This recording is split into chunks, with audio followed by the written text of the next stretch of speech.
آپ نے فرمایا تقوی کی آسان ترین تعریف یہ ہے جہاں میرے رب نے تمہیں حاضر ہونے کا حکم دیا ہے وہاں سے تمہاری غیر حاضری نہ ہو، اور جہاں میرے رب نے تمہیں جانے سے منع فرما دیا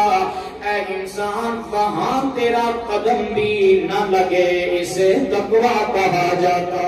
ہے۔ نعرہ تکبیر، اللہ اکبر، نعرہ رسالت، نعرہ حیدر۔ برادران اسلام، یہ ہے تقوی، اور اس ضمن میں آپ بڑے سادہ پیرائے میں خوبصورت انداز میں بات سمجھا رہی ہے۔ فرمایا تقوی کے ضمن میں ساری عبادات آ جاتی ہیں، اور جہاں تمہارے رب نے تمہیں حاضر ہونے کا حکم دیا وہاں سے تم غیر حاضر نہ ہو۔ جس طرح صبح سویرے کا وقت فجر کی اذان کی آواز آ رہی ہے،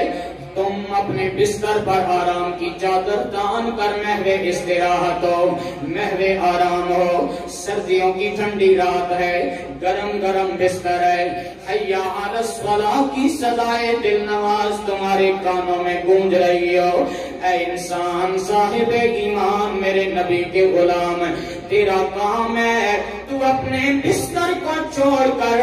اپنی نیند کو قربان کر کے فوراً اللہ کی بارگاہ میں حاضر ہو جا۔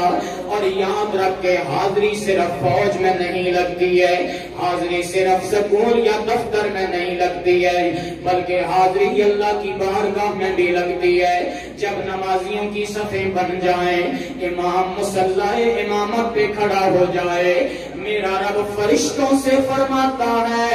اے فرشتوں جلدی کرو اس مسجد کے محلے میں جا کر دیکھو کون شخص میری بارگاہ میں حاضر ہے اور کون غیر حاضر ہے۔ اے صاحبان ایمان، اگر تم اللہ کی بارگاہ میں آ گئے، اذان سن کر بلاوائے رحمت خدا بندی سن کر لبیک کہتے ہوئے اللہ کی بارگاہ میں حاضر ہو گئے، سجدہ ریز ہو گئے، سمجھ لو تم متقی بن گئے ہو۔ کیوں؟ اس لیے کہ تم اس مقام پر حاضر ہو گئے ہو جہاں حاضر ہونے کا تمہارے رب نے تمہیں حکم دے دیا۔ یہ ہے تقوی، اور جہاں حاضر ہونے سے منع فرمایا وہاں تمہارا قدم بھی نہ لگے۔ اس زمانے میں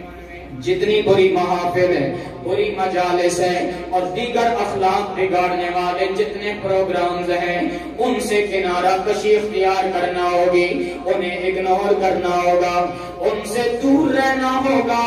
تب صاحبان تقوی بن جاؤ گے، فرمان خداوندی پر عمل ہو جائے گا، میدان عمل میں آ جاؤ، خوف و خشیت الہی سے تمہارا دل آباد ہو جائے۔ فرمایا اے ایمان والو،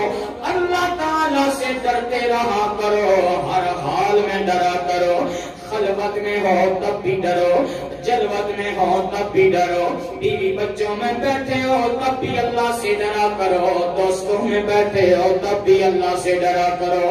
صبح ہو یا شام ہو، دن ہو یا رات ہو، خلوت ہو یا جلوت ہو، سفر ہو یا حضر ہو، ہر حال میں اللہ کریم کا خوف دل میں موجود رکھو اور حسن عمل سے اپنے آپ کو مزین کر لو، انشاءاللہ سکون زندگی نصیب ہو جائے گا۔